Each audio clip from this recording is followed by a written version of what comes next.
बच्चों हम शुरू करने जा रहे हैं एक्सरसाइज 6.3 का क्वेश्चन नंबर 1 है। देखिए बताइए कि आकृति 6.34 में दिए त्रिभुजों के युग्मों में से कौन कौन से युग्म समरूप हैं।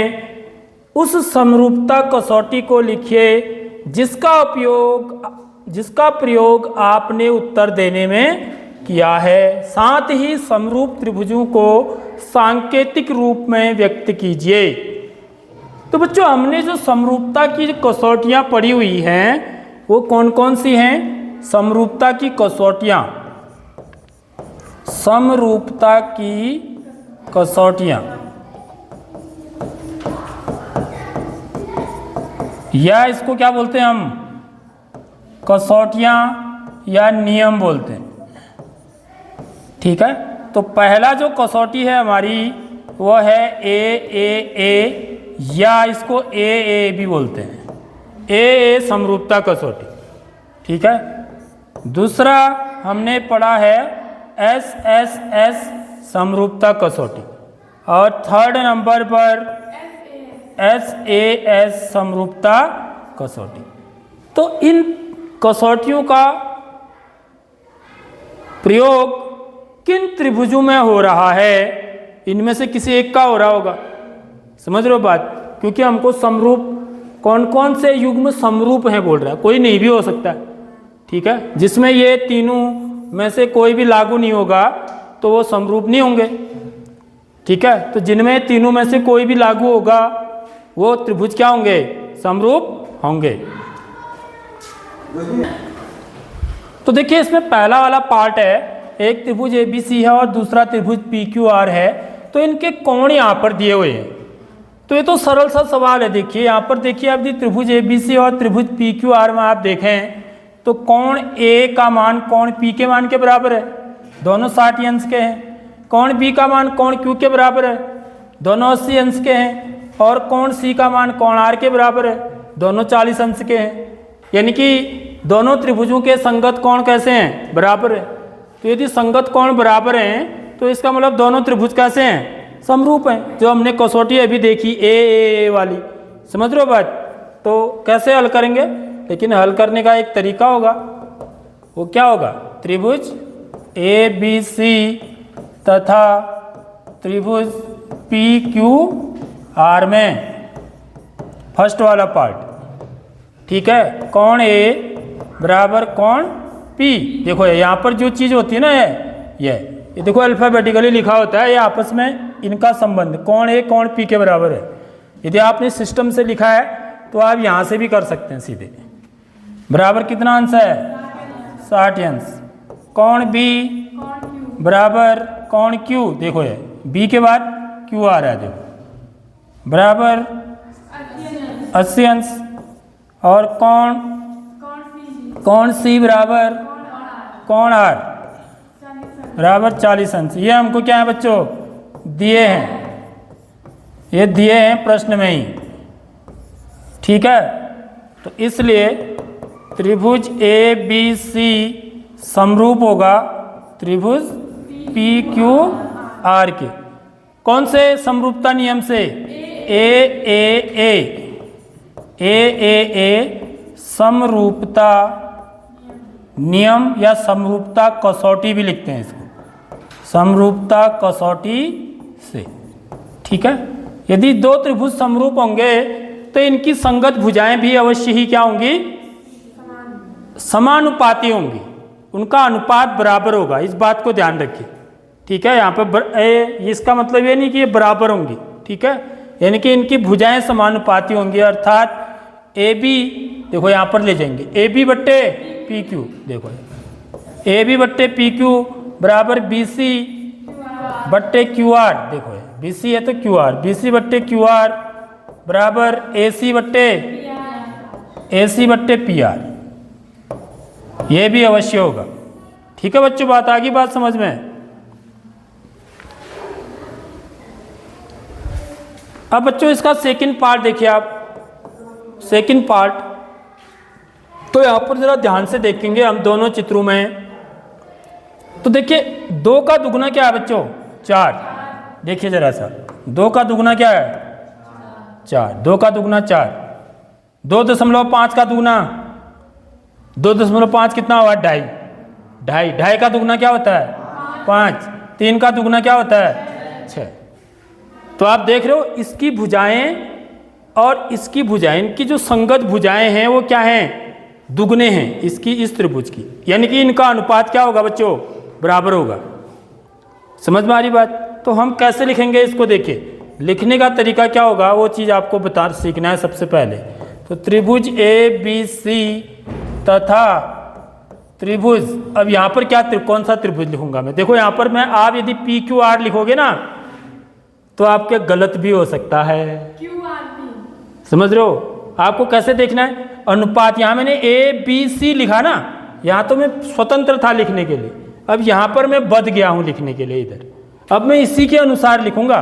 देखो AB का ने मैंने AB 2 है, ठीक है, AB के अनुपात में कौन सी भुजा है यहाँ, देखो क्या है QR है, क्या है QR, देख लो है, ठीक है। तो त्रिभुज QR, तो अंत में क्या आएगा बच्चों P आएगा। आगे बात समझ में, देखो AB QR, देखो फिर BC की दुगनी कौन सी है RP, देखो RP है नहीं दुगनी ये। तो ऐसे ये चीज सीखनी है आपको मेन बात। यदि आपने ऐसे सीख लिया तो फिर आप गलत नहीं करेंगे इसको।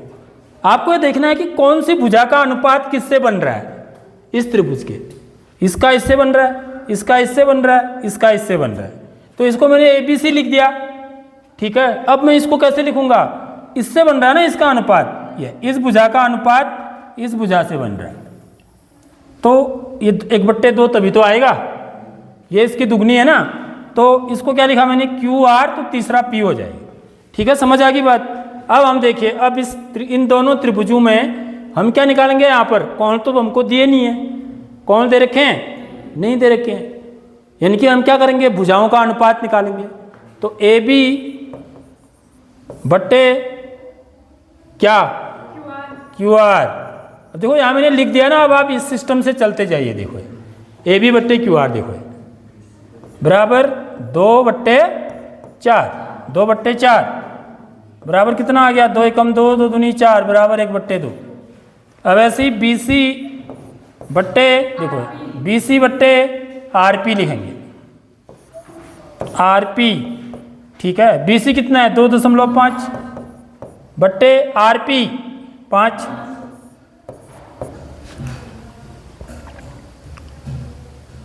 तो यहां पर क्या करेंगे हम, इसको दशमलव को हटाने के लिए आप चाहें तो 10 से गुणा कर सकते हैं ऊपर नीचे, समझ रहे हो। तो ये कितना हो जाएगा, इसको 10 से गुणा करेंगे तो 0.1 स्थान आगे आ जाएगा, 1 अंक आगे, यानी कि ये क्या हो जाएगा 25, और 5 को 10 से गुणा करेंगे तो कितना हो जाएगा 50। देखो 25 दूनी 50 होता है ना, 25 से कम 25, 25 दूनी 50, 1/2। तो ये भी सीधे आपको पता होना चाहिए कि 2.5 का दुगना 5 होता है, 2.5 का दुगना 5 हुआ ना। और तीसरी जो अनुपात बनेगा वो क्या बनेगा, A से C, AC बट्टे ऐसे यहाँ भी QP, क्या बन जाएगा QP। तो AC कितना है 3 बट्टे QP कितना है 6, 3 कम 3, 3 दूनी 6, तो ये भी 1/2 आ रहा है, यानी कि ये तीनों अनुपात मेरे बराबर आ रहे हैं, ठीक है। तो हम ये बोलेंगे कि त्रिभुज ABC तथा त्रिभुज QRP में, ठीक है, यहां पर हम लिखेंगे क्योंकि AB बट्टे QR बराबर BC बट्टे RP बराबर AC बट्टे QP बराबर, सब बराबर आ रहे हैं 1/2, यानी कि भुजाएं कैसी हैं समानुपाती हैं। इसको क्या बोला जाता है समानुपाती, एक ही अनुपात में है, ठीक है। इसलिए त्रिभुज ABC समरूप होगा त्रिभुज किसके क्यू आर पी के, पी क्यू आर नहीं, समझ रहे हो बात, त्रिभुज क्यू आर पी, समझ रहे हो बात, क्यू आर पी के समरूप होगा। ठीक है, कौन सी कसौटी से बच्चों, इसको एस एस एस बोलते हैं, समझ रहे हो बात, कौन सी कसौटी से, एस एस एस समरूपता कसौटी से।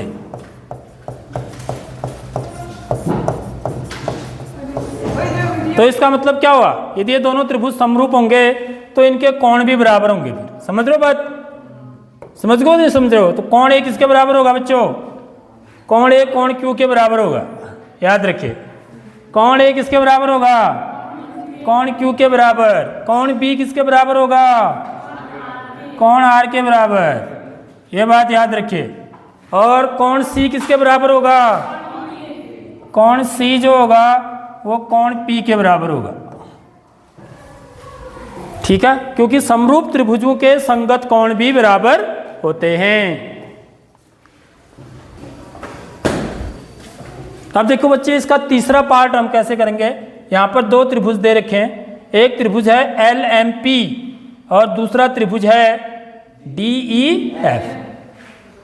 ठीक है, अब यहां पर आप देखिए, 2 का दुगुना कितना होता है बच्चों, 4, 3 का दुगुना कितना होता है, 6, लेकिन 2.7 का दुगुना 5 नहीं होता है, बल्कि कितना होता है 2.7। 27 का दुगुना कितना होता है 54, तो इसका दुगुना कितना होगा 5.4 होगा इसका दुगुना। समझ में आ रही बात।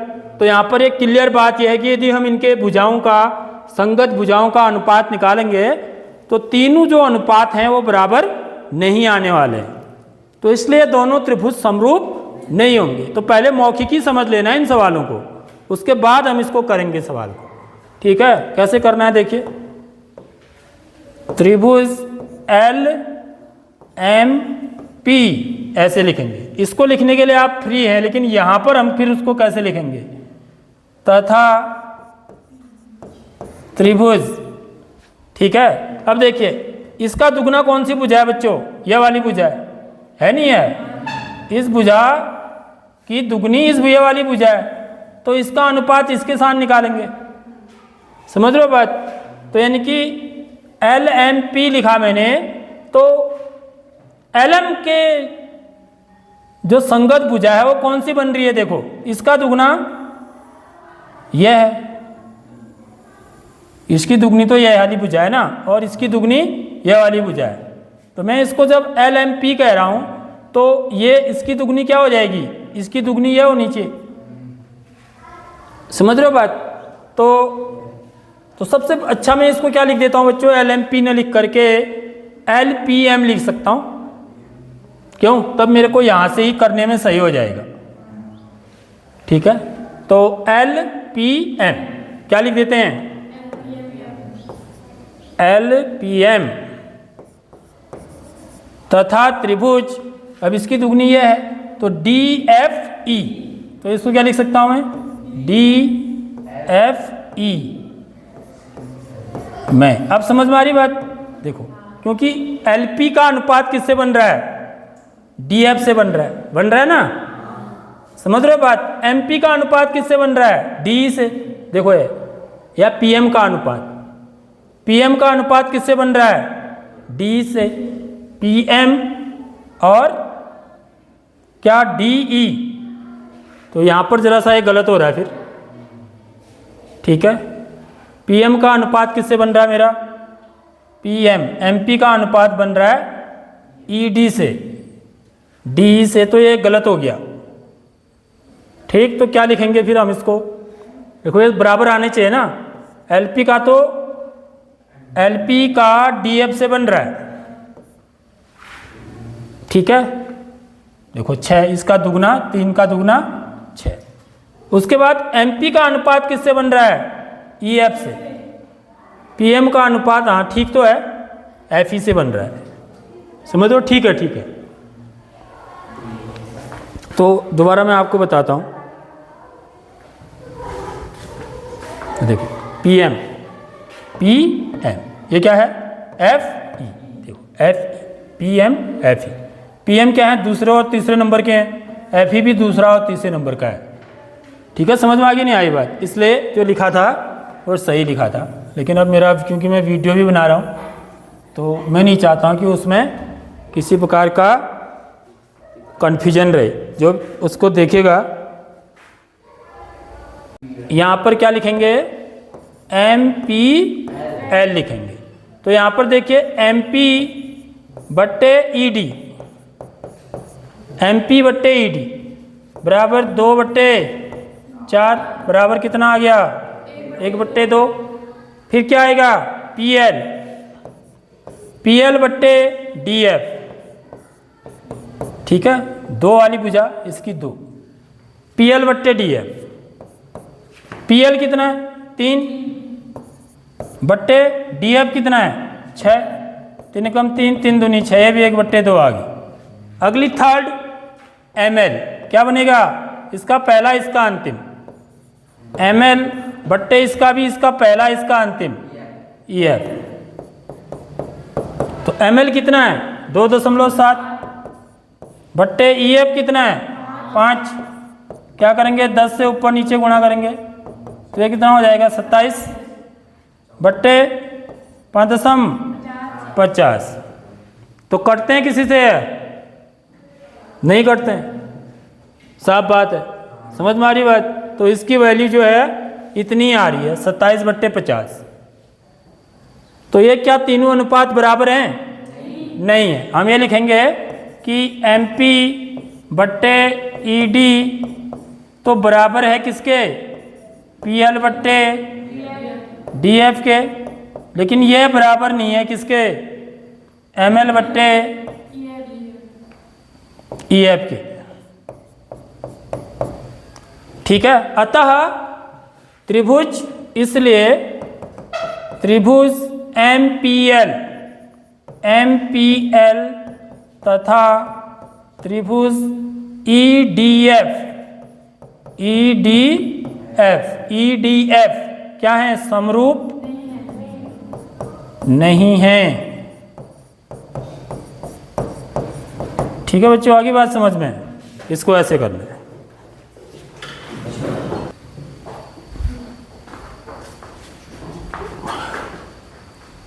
चौथा वाला पार्ट देखिए, चौथा वाला पार्ट है, ये वाला है हमारा।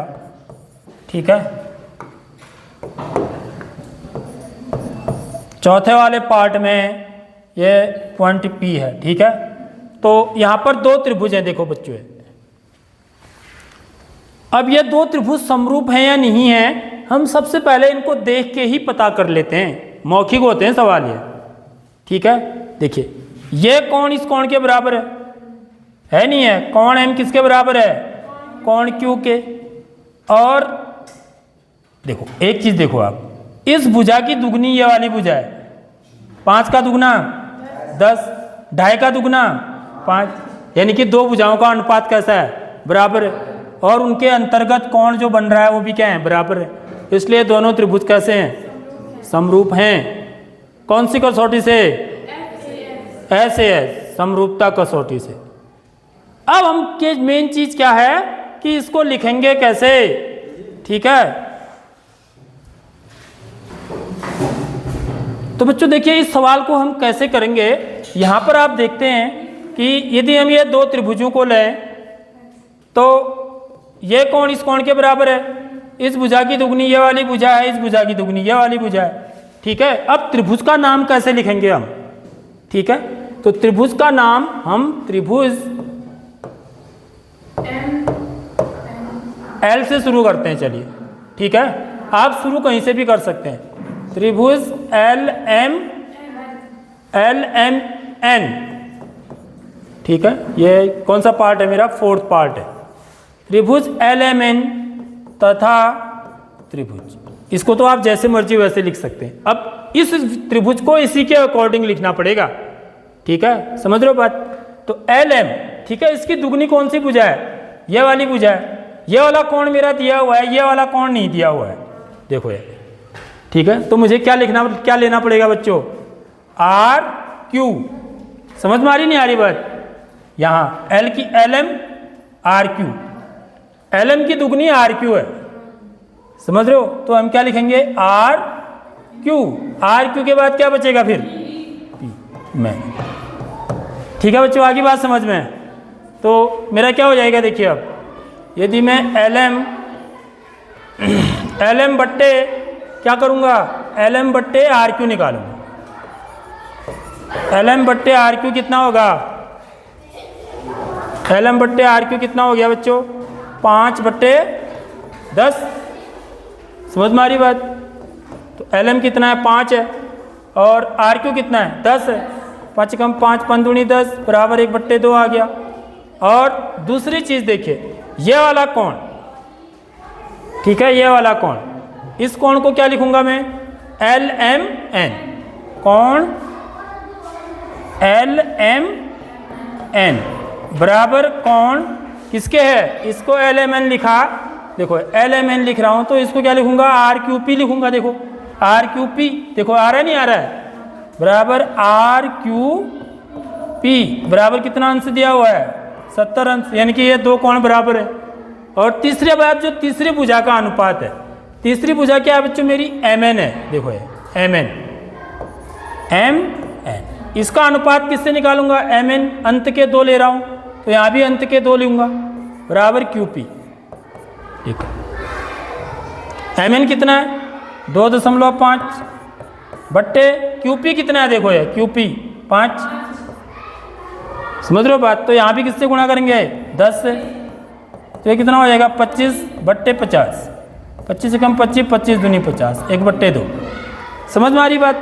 यानी कि इनके एक कोण बराबर है, ठीक है, और जिन भुजाओं से वो कोण बन रहा है उनके अनुपात क्या है बराबर है, इसलिए ये दोनों त्रिभुज कैसे होंगे समरूप होंगे। त्रिभुज एल एम एन समरूप होगा त्रिभुज आर क्यू पी के, कौन सी समरूपता से, एस ए एस समरूपता कसौटी से। आगे बात समझ में।